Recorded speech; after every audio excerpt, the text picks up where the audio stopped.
Салам кымбаттуу досум. Бизде 1 саат убактыбыз бар. Ал убакыттын ичинде биз бир суроого жооп беришибиз керек. Мен түбөлүк өмүргө ээминби?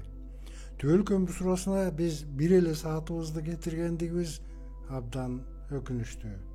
Же бир нече мүнөт, же такыр эле көңүл бөлбөйбүз.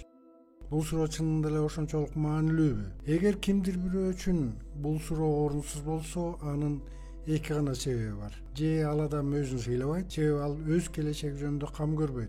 Же болбосо анын убакыт жана түбөлүктүүлүк жөнүндө түшүнүгү туура эмес. Же сен өзүңдү сыйлабайсың, өзүңдүн келечегиң кандай болор жөнүндө кам көрбөйсүң, же сен түбөлүктүүлүк деген сөздү жакшы түшүнбөйсүң. Мисалы, баңгизатка берилген адам өзүнүн мүнөттүк жыргалчылыгы үчүн ал 5 жылдан кийин аны менен эмне болорун ойлогусу келбейт. Ал өзүн сүйбөйт жана убакытты реалдуу эмес түшүнөт. Ал жакынды гана көрөт. Жакынкы 2-3 саатта гана ал ырахат алаарын көргүсү келет. Эгерде ал өзүнүн кылып жатканын, келечегин көргөндө, реалдуу түрдө эртең аны менен эмне болорун түшүнгөндө, ал бүгүн эч убакта аны жасамак эмес. Эгер биз өзүбүздүн жакынкы келечегибизди 5-10 жылга алдыга көрө албасак, анда түбөлүктүүлүк жөнүндө түшүнүгүбүз өтө эле аз. Түбөлүктүүлүк биз үчүн өтө эле алыс тургандай. Адамдын акылмандуулугунун белгиси анын келечекке болгон көз карашы. Ал өзүнүн келечегине канчалык алыска кам көрө алат. Кимдир бирөө арзан шаан шөкөттү издейт, бүгүнкү күн менен жашайт, эртеңкисин ойлобойт. Кимдир бирөө көп акча сарптап үй алат, же бир унаа сатып алат. Ал андан башканы көрбөйт. Кимдир бирөө андан да алысыраак көрөт. Ал убактысын, акчасын кетирип, билим алып, 10 жылдан кийин өзүнүн атынын астына философия илиминин доктору деген жазууну жазат. Бирөө болсо андан да алысыраакты көрөт. Ал караганда бул убаракерчиликтин кереги жок экенин, байлык аны кубантпасын, ал эми кадыр барк деле маанисиз болуп калаарын түшүнөт.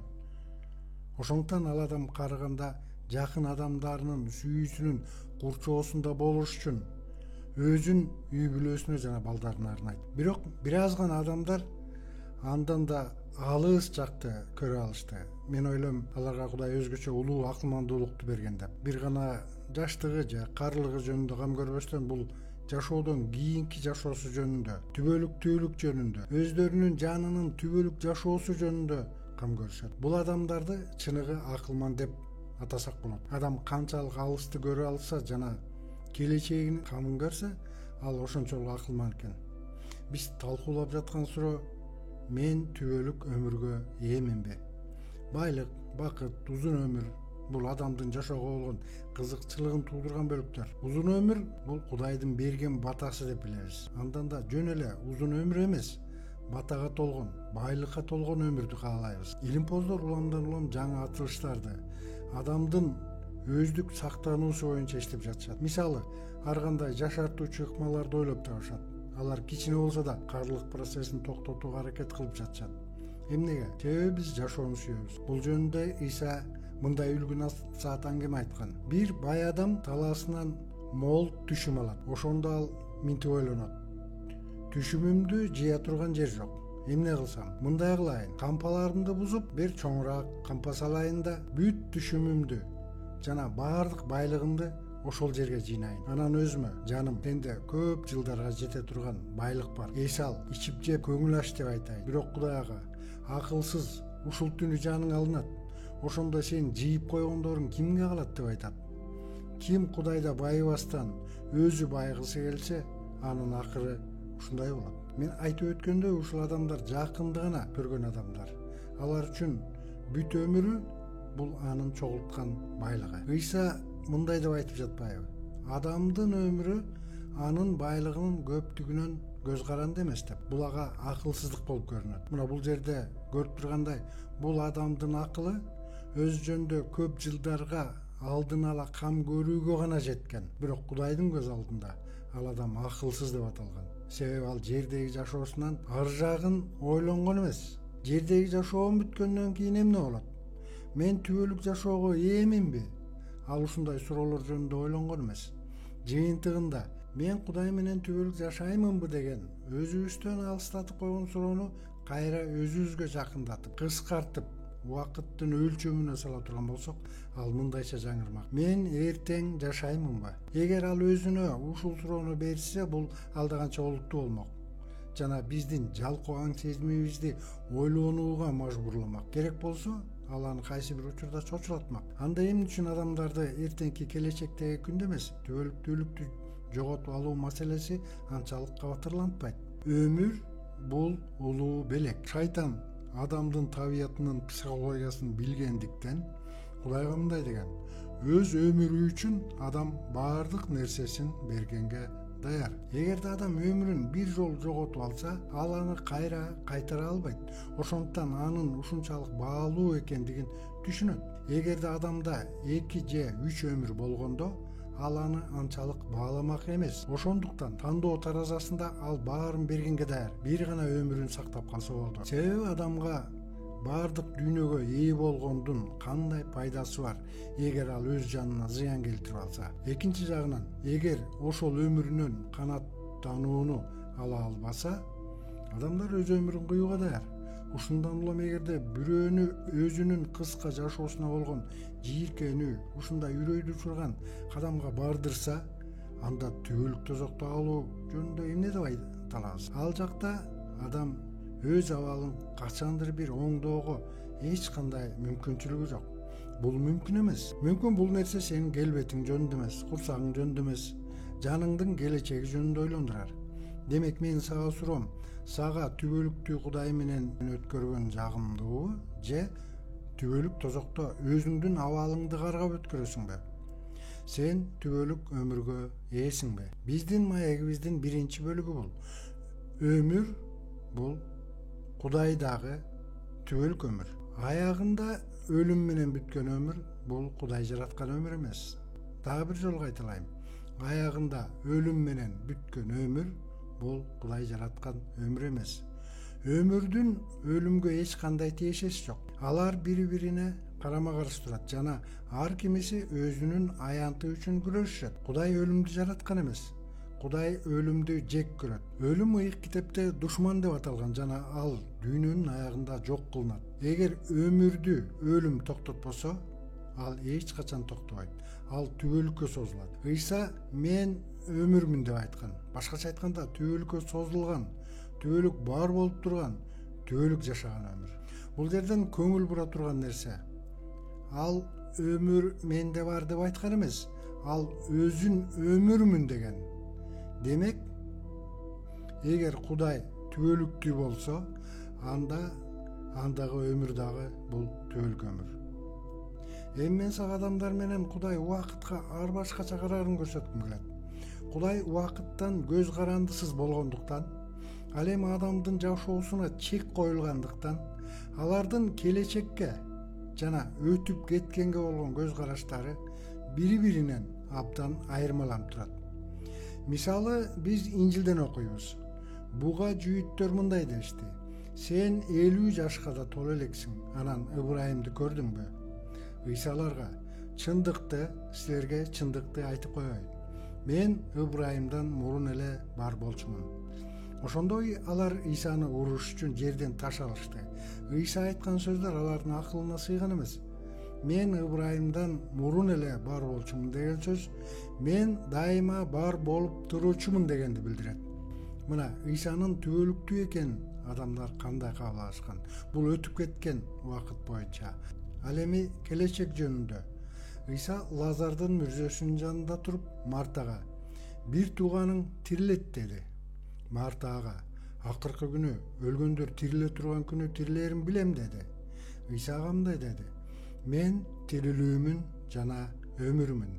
Мага ишенген адам өлсө да тирилет. Мага ишенип жашаган адам өлбөйт. Ушуга ишенесиңби? Марта ага: ооба Теңир, дүйнөгө келе турган Кудай уулу Машаяк сен экендигиңе ишенем.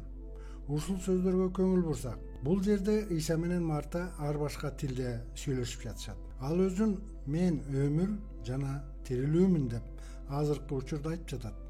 Келечекте же болбосо акыркы күнү кандай болсо, азыр да ошондой эле. Марта болсо акыркы күндө тирүүлүүнүн окутуусуна ишенген. Ал анын бир тууганы өлгөндөр менен кошо тирүүлүүчү күн келерине ишенген. Бирок ошол тирилтүүчү азыр деле тирилте ала тургандыгын түшүнгөн жок. Дагы бир жолу кайталап окуйлу. Ыйса ага бир тууганың тирилет деди. Марта ага акыркы күнү өлгөндөр тириле турган күнү тирилерин билем деди. Ыйса ага мындай деди: мен тирилүүмүн жана өмүрмүн. Мага ишенген адам өлсө да тирилет. Мага ишенип жашаган адам өлбөйт. Ушуга ишенесиңби? Марта ага: ооба теңир, дүйнөгө келе турган Кудай уулу Машаяк сен экендигиңе ишенем деди. Дагы Библияда мындай сөздөр жазылган. Ыйса өз жөнүндө: мен дөөттүн тамырымын жана урпагымын дейт. Бул сөз менен Ыйса өзүн дөөттү жараткан тамырымын дейт жана ошол эле Ыйса өзүн дөөттөн чыккандыгын, дөөттүн уулумун дейт.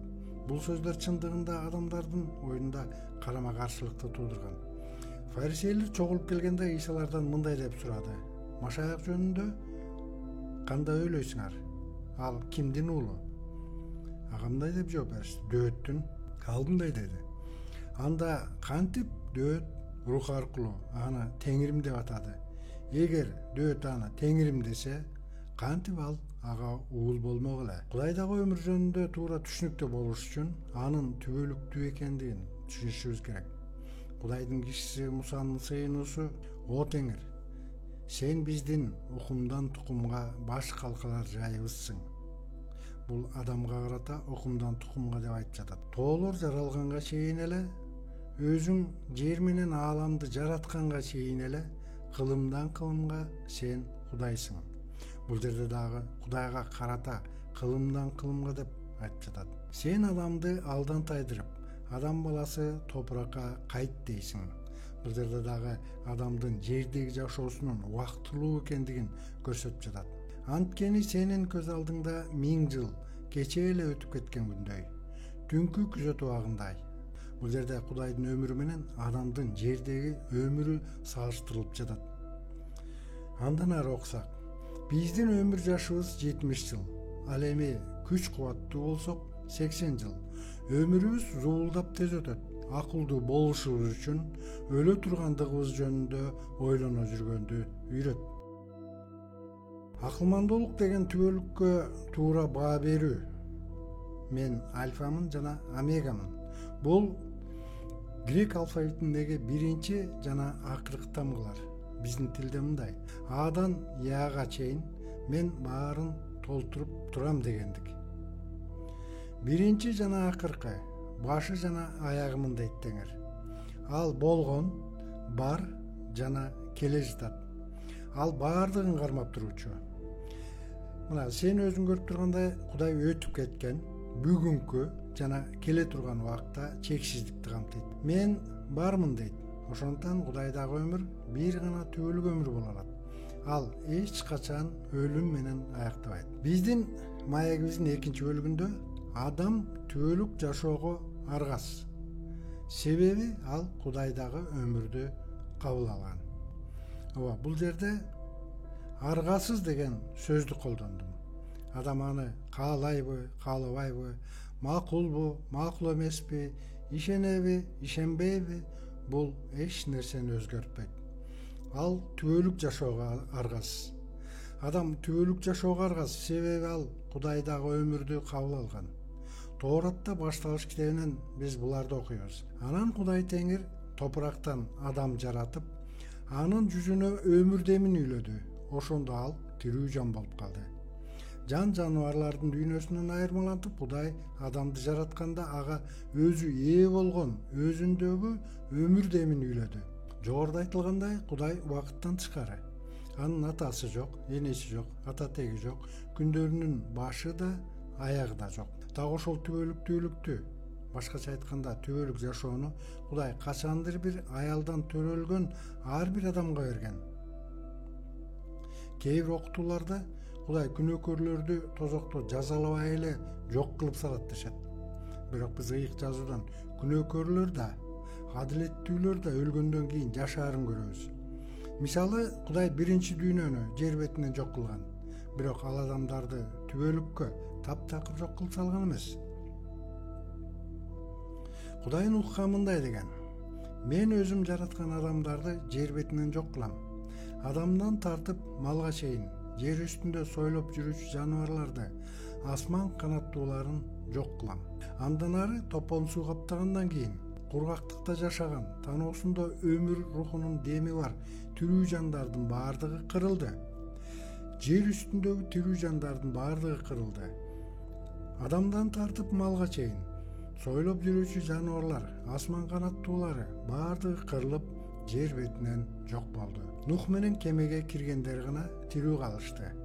Жогоруда айтылгандай, Кудай адамдарды түбөлүккө жок кылып салган эмес. Мунун далилдерин биз 4000 жыл өткөндөн кийин Кудай ошол топон сууда өлгөндөр менен тозокто Иса Машаяктын кейпинде жолугушат. Элчи Петр бул жөнүндө мындай деп жазат: ал ошол руху менен зындандагы рухтарга барып жар салды. Ал качандыр бир убакта Нухтун убагында кеме курулуп бүткүчөктү Кудай чыдап күтсө да баш ийбей койгондор эле. Эми дагы бир жерде окуйлу. Муса, Корак, Датан жана Абрам жөнүндө жазат. Бул үчөө Мусага жана Кудайга каршы көтөрүлгөн адамдар эле. Ал жерде мындай деп жазылган: алардын астындагы жер ачылды. Жер араанын ачып, аларды үй жайы менен, Корактын баардык кишилерин мал мүлкү менен кошо жутту. Ошентип алар баардык мал мүлкү менен өлгөндөр жаткан жайга тирүүлөй киришти. Аларды жер басып калды. Ошентип алар жамаат арасынан жок болушту. Жакшылап көңүл коюп уксак, алар таптакыр жок болуп кетишкен жок. Алар жамаат арасынан гана жок болушту. Элчи Павыл мындай деп жазган: Ыйсанын ысымынын алдында асмандагылардын, жердегилердин жана жер түпкүрүндөгүлөрдүн баары тизе бүгүшү үчүн. Бул жерде ачык эле көрүнүп турат. Адам бир гана жерде жашабайт, бир гана жердегилердин тизеси бүгүлбөйт, асмандагылардын, тозоктогулардын да тизеси бүгүлөт. Муну менен ал адамдардын түбөлүккө жок болуп кетпей тургандыгы жөнүндө айтып жатат.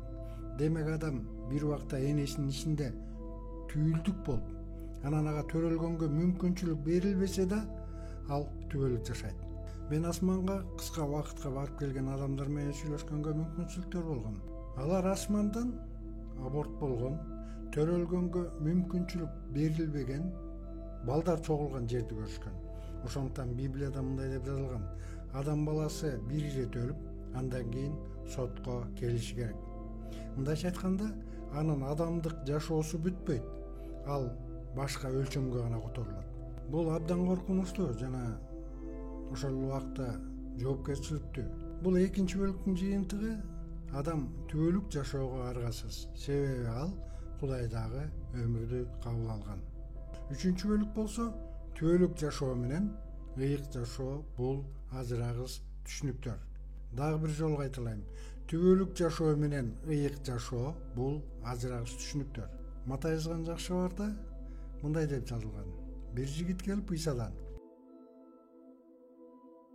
жакшы устат, түбөлүк өмүргө ээ болуш үчүн кандай жакшы иш кылуум керек деп сурады. Ыйса ага: мен эмнеге жакшы дейсиң? Кудайдан башка эч ким жакшы эмес. Түбөлүк өмүргө ээ болууну кааласаң, анын осуяттарын аткар. Бул кыска маекте биз абдан баалуу чындыкты көрөбүз. Адамдын ой жүгүртүүсүнүн түшүнүгү боюнча Кудай өзүнүн бийлигин кантип колдонот? Бул жерде түбөлүк өмүргө кимди алып, кимди албаганга бийлиги бар инсандын алдында кандайдыр бир кошоматчылыкты көрөбүз. Ошондуктан бул жигит Ыйсаны жакшы деп атап жатат. Анын көңүлүн өзүнө тартыш үчүн, ага жагыныш үчүн. Демек, биринчиден көпчүлүк убакта адамдар түбөлүк өмүр жөнүндө мындай ойлошот: алар Кудайдын ырайымына жана жакшылыгына үмүттөнүшөт. Алардын ою боюнча Кудай анчалык мерез ташбор эмес. Ал аларды түбөлүк өмүргө өзүнүн жанына албай койбойт деп ойлошот. Экинчиден, адамдын түбөлүк өмүргө карата мамилесинен көрүнүп турган нерсе бул алардын жакшы иштери. Жаш жигит мындай деп сурап атат: мен кандай жакшы иш кылуум керек түбөлүк өмүргө ээ болушум үчүн? Адамдардын жакшы иштери Кудайга ушундай чоң таасир тийгизип, аларга түбөлүк өмүр менен төлөп берчүдөй ойлошот. Бирок биринчи да, экинчи да суроолор эң негизгисинен алыс экенин теңир көрсөтүп жатат. Биринчиси Кудайдын ырайымдуулугу, экинчиси биздин жакшы иштерибиз. Баары өз ордунда кала берет. Бирок Кудай түбөлүк өмүрдү мурастоону бул нерселерден сырткары бир гана анын осуяттарын аткаруу аркылуу мүмкүн кылып койгон. Ал жаш жигитке айткан: эгер түбөлүк өмүргө киргиң келсе, осуяттарды аткар. Бул аркылуу Машаяк биринчиден ал өзүнүн бийлигин милдет кылбайт жана эч кимди соттобойт. Бирок анын сөзү, башкача айтканда, анын берген осуяттары ар бир адамды соттойт. Эгер андай болбосо, анда ал өзүнүн мыйзамына кайдыгер болмок. Анын табияты андай эмес. Ал өзү улуу сот. Ал байлыкка да, жакшы иштерге да, ал эч нерсеге сатылбайт экен. Ошондуктан баарын өзүнүн мыйзамын аткарууга камтып койгон. Демек, адамдын эки үмүтү бар: өзүнүн жакшы иштери жана Кудайдын ырайымы. Бирок түбөлүк өмүргө жол бир гана Кудайдын осуяттарын аткаруу аркылуу ачылат. Кудайдын осуяттарында Кудайдын табияты чагылдырган. Анын тиги же бул суроолорго болгон өздүк көз карашы, мамилеси көрсөтүлгөн. Кудайда анын осуяттарында биз ага тил алчаак болуп, баш ийип жашасак, түбөлүк өмүр камтылган. Элчи Жакан мындай деп жазат: анда өмүр болгон.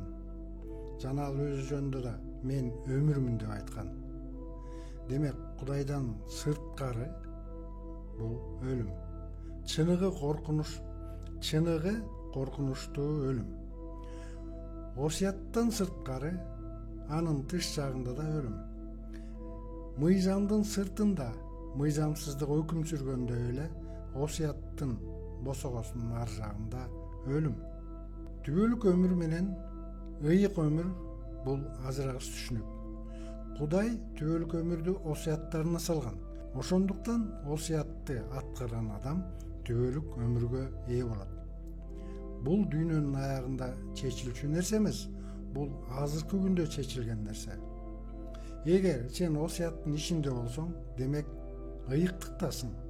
Эгер сен ыйыктыкта болсоң, сен түбөлүк өмүрдөсүң. Бул чыныгы толуктук. Качан силер күнөөдөн бошонуп, Кудайга кул болгонуңарда, анын тилин алып, осуятын аткарсаңар, силердин жемишиңер ыйыктык. Ал эми аягы түбөлүк өмүр. Мына бул жерде Кудайга тил алуунун жыйынтыгы ыйыктык. Мунун баары болсо түбөлүк өмүр менен бүтө турган нерсе экен. Дагы бир маанилүү нерсе: Кудайда ыйыктык менен убакыттагы чексиздик азырагыс. Бул анын табияты менен бир. Ошондуктан Кудай адамга өзүндөгү болгон өмүр рухун үйлөгөндө, ал бир гана түбөлүк өмүр эмес, ыйык өмүрдө болчу. Андан дагы ал түбөлүк болгонунун себеби ал ыйык. Бул так ушундай. Ошол себептен Кудай адамга айткан: тыюу салынган дарактын жемишинен даам таткан күнү, башкача айтканда, осуятты бузсаң өлүп каласың. Эмне үчүн? Себеби сен осуятты бузуп, ыйыктыкты жоготосуң. Ал эми ыйыктыкты жоготсоң, сен Кудайда болгон түбөлүк өмүрдү жоготосуң жана Кудай үчүн өлөсүң. Ошондуктан түбөлүк өмүр менен ыйык өмүр деген түшүнүктөр бул азырагыс. 4-чү бөлүк бул түбөлүк өлүм. Түбөлүк өлүм бул түбөлүк өмүрдү жоготуу. Кудайдын сөзүндө Башталыш китебинде: анан Кудай Теңир адамга мындай деп осуят кылды: бактагы ар кандай дарактын жемишинен жесең болот, бирок жакшылык менен жамандыкты таанытып билдире турган дарактын жемишинен жебе, анткени андан даам таткан күнү өлүп каласың. Адам өмүрдүн аянтынан өлүмдүн аянтына өтүп өлөт. Эгерде Кудайдын мыйзамы өмүр болсо, демек мыйзамсыздыкта өлүм. Ошол эле сени коргоп жаткан мыйзам, сен аны бузган күнү сага каршы чыгат. Мыйзам ыйык, осуят да ыйык, адил жана жакшы. Демек, жакшы нерсе мен үчүн өлүм алып келүүчү болуп калдыбы? Жок. Биз Кудайга акырат келтирип жатабыз. Анын осуяты мага өлүм алып келди деп биз ошол осуятты өзүбүз бузуп өлүмгө дуушар болгонубузду түшүнбөй жатабыз. Адамдар Кудайды адилеттүү болгону үчүн таш боор дешет. Ошол эле мезгилде өздөрүнүн кылмыштарынан актангысы келишет. Осуят кылынганды бузуп, адам ыйыктыкты жоготту. Ыйыктыгын жоготуп, ал түбөлүк өмүрдү жоготту. Ал эми түбөлүк өмүрдү жоготуп, түбөлүк өлүмгө дуушар болду. Эмнеге түбөлүк өлүм? Себеби адам баласы түбөлүк жашоо үчүн жаралган. Качан ал Кудай үчүн рухий өлгөндө, ал түбөлүк өлүмгө ээ болот. Ошондуктан рухий өлүм денелик өлүмдөн 1000 эсе коркунучтуураак. Себеби денелик өлүм бул жөн гана башка мейкиндикке өтүү.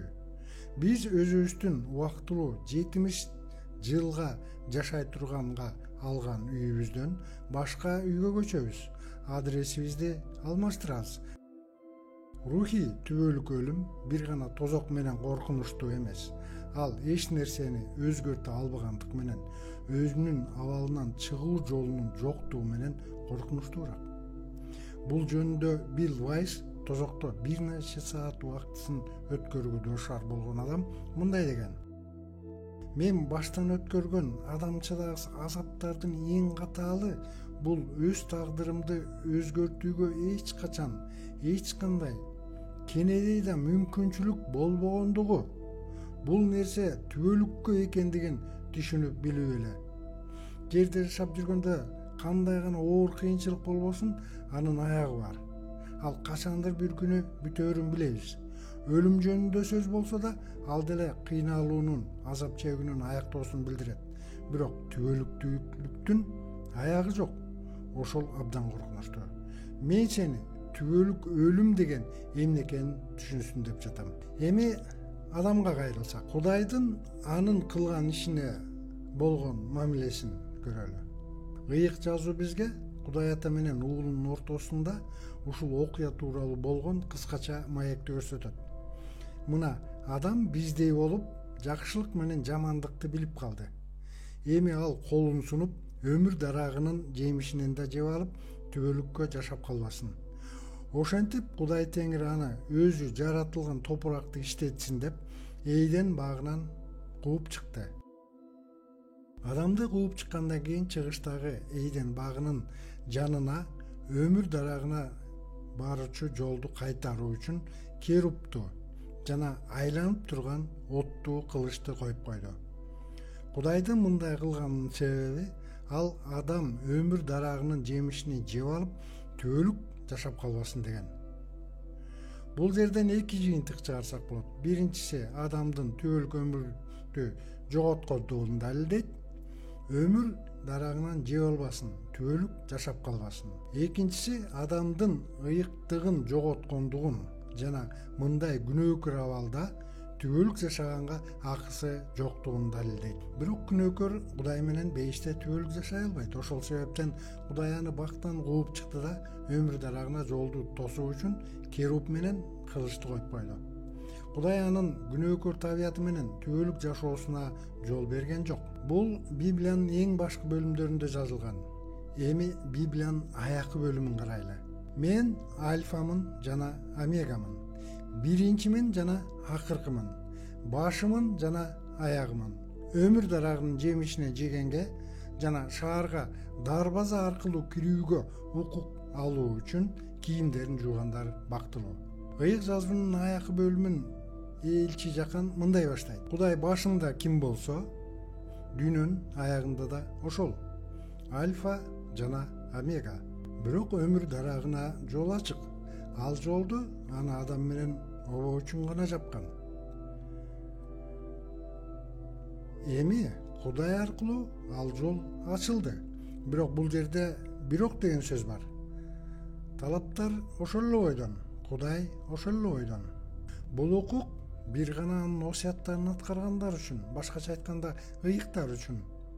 Алар өмүр дарагынын жемишин татып, Кудай менен анын падышачылыгында түбөлүк жашашы үчүн берилет. Кудайга даңк болсун. 5 бөлүк.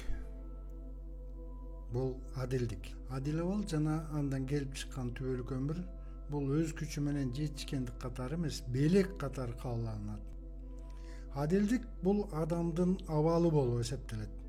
Жүрүм турум эмес, анын табияты. Адил болуу бул туура жана адилеттүү нерселер жасоо. Андай адамга бир гана түбөлүк өмүр маанилүү эмес. Ал үчүн адил жашоо, адилеттүү болуу да чоң мааниге ээ. Себеби адил жашабаса аны коркунуч, кемсинүү жана күнөөлүү абал башкарып турат. Ал өзүнүн өлүмгө соттолгондугун сезип жашайт да, бул сезимди башкара албайт. Адамзат түбөлүк өмүрдү мурастай албашын берип, аларды коркунуч басат. Эгерде алар изденсе жана ыйык жазуудан асмандагы шаарга эч кандай күнөөкөр, таза эмес нерсе кирбесин, адил адам гана түбөлүк өмүргө ээ болорун окуса, аны коркунуч басат. Кантип адил болсом деп издене баштайт. Эмне кылыш керек? Бирок биз генетикалык түрдө күнөөкөрбүз. Эч ким мурдагы тазалыкты кайтара албайт. Себеби адам ата аркылуу баары өлүмгө дуушар болгон. Бир киши аркылуу күнөө келген жана ал күнөө аркылуу өлүм келген. Ал өлүм баарына тең тараган. Адам ата аркылуу баары тең күнөөкөр. Бирок мен өзүн өзү актоону азыркы учурда көрүп жатам. Өзүн өзү актоо же актануу адамдардын адил жашоого болгон умтулуусу. Бирок өзүн өзү актоодо бул күнөө. Баарынан мурда биз муну түшүнүшүбүз керек. Эгер сен адилдикке жакшы иштер менен же кандайдыр бир жетишкендиктер менен ээ болом десең, бул чоң жаңылыштык. Өзүн өзүн актоо сага 3 оор нерсе алып келет. Биринчиси бул депрессия. Сен уламдан улам жакшы болом, жеткилең болом деп өзүңдү өзүң кыйнайсың. Улам жаңы ката кетирүү сага сенин жеткилең эмес экендигиңди, кемчиликтериң бар экенин көрсөтүп турат. Экинчиси, сен текебер болуп бой көтөрө баштайсың. Себеби сен өзүңдү Кудайга эмес, айланаңдагы адамдарга салыштырасың да, өзүңдү башкалардан жогору кое баштайсың. Алардын алдында адил болуп көрүнгүң келет. Бул оору менен өзүн өзү актаган адамдар көп ооруйт. Мисал үчүн ибадатканада сыйынган кишине карап көрөлү. Ибадатканада сыйынган адам ал өзүн салык жыйноочу күнөөкөр менен салыштырганда Кудайга: Кудайым, сага ыраазымын. Анткени мен башка адамдарга окшоп талап тонобойм, жамандык кылбайм, ойноштук кылбайм жана мынабу салык жыйноочудай эмесмин дейт. Көптөгөн өзүн өзү актаган адамдарга тиешелүү. Үчүнчүсү, сен Кудайды түшүнгөн жоксуң жана аны кемсинттиң. Себеби эгер адамдарды актоо үчүн, адил кылуу үчүн башка жол болгондо, ал эч качан өзүнүн жалгыз уулун өлүмгө бермек эмес. Бирок Ыйса биздин күнөөлөрүбүз үчүн өлгөн. Бул нерсе Кудай өзүнүн улуу акылдуулугу, чексиз мүмкүнчүлүктөрү жана эбегейсиз бийлиги болуп туруп, башка жол таба алган эместигин далилдейт. Ал өзүнүн жалгыз уулун бергенден башка чыгуу жолун тапкан эмес. Ошондуктан кандайдыр бир актануунун, өзүңдү өзүң тазалоонун эч кандай кажети жок. Себеби Кудай жерде жашап өткөн адамдардын ичинен бирөөнү да толук татыктуу деп көргөн эмес. Демек, адилдик бул белек, ал жетишкендик эмес. Сен муну түшүнүшүң керек. Адилдик да, түбөлүк өмүр да бул Ыйсанын курмандыгы. Өзүңдү өзүң ыйык кылам деп Кудайды кемсинтпе. Анын берген белеги сени куткаруу үчүн, сага түбөлүк өмүр берүү үчүн жетишсиз дебе. Сирах адилдикке эң туура көрсөтмө берген. Сени Теңирим толук таанып билүү бул толук адилдик деген. Азыр мен айткым келип жаткан нерсе бул адилдик. Адилдик бул белек. Бул Кудайдын Ыйса Теңирде камтыган белеги. Ал эми түбөлүк өмүр бул ошол Кудай берген адилдиктен келип чыккан нерсе. Бирок бул жерде өзүңдүн куткаруучуңа болгон өздүк ишеним керек. Ал бизди актайт жана күнөөлөрүбүздөн куткарат. Дагы да кайталайм. Бул жерде ишеним мамлекеттик, коллективдүү же коомдук боло албайт. Ал бир гана өздүк жеке ишеним болуш керек. Ыйса айткандай, сенин ишенимиң сени куткарды. Бул жерде сен да Кудайдын сенин күнөөлөрүңдөн куткарып, сени адил кылаарына жеке өзүңдүн ишенимиң керек. Ошондон кийин гана сен түбөлүк өмүргө ээ болосуң. Муну түшүнүү керек. Адилдикке адамды үйрөтүүгө болбойт. Ага семинардан кийин ээ болууга мүмкүн эмес. Адилдикти өзүңдүн куткаруучуңа болгон ишенимсиз алууга болбойт. Кудайдын жалгыз гана сага айткан күбөлөндүрүүсү болбосо, сен адилдикке ээ эмессиң. Күнөөкөр өзүнүн адил болуп калгандыгына ишениш керек. Бирок ал реалдуу эмес. Адилдик бул сууда баскан сыяктуу эле керемет. Мен Петр жөнүндө айтып жатам. Ал түшүнгөн, суу адамды көтөрө албайт экен. Адамга суу үстүнөн баскан бул реалдуу эмес экен. Кудай сууну ошондой кылып жаратып койгон. Бирок качан Кудай өзү жаратуучу жана мыйзам чыгаруучу өзү кел десе, анда ал нерсе керемет деп аталат. Ал табигаттын мыйзамдарынан тышкары чыккан көрүнүш. Адам ошол кереметтин күбөсү болот. Ал суу үстүндө басат. Суу аны көтөрбөстүгүн түшүнсө да, ал суу үстүндө басты. Ошондуктан табигаттын мыйзамдарына караганда ошол мыйзамды чыгарган Кудайга көбүрөөк ишениш керек. Муну Петр жакшы түшүнгөн. Дагы ошондой күнөөкөр да Кудайдын соту боюнча ал өлүшү керектигин, түбөлүк өлүмгө соттолгондугун билет. Бирок качан Кудай ага сен адилсиң жана ыйыктсың деп айтса, анда сен Кудайдын сөзүнө ишенишиң керек. Күнөөкөр табиятың каршы болуп жатса да, сен Кудайдын сага айткан сөзүнө ишенишиң керек. Ошондуктан Петр суу үстүнөн китеп окуп үйрөнгөн үчүн эмес, Кудай ага гана кел деп айткан үчүн баскан. Ишенген адамдын карманган бузулбас эрежеси бул төмөнкүдөй.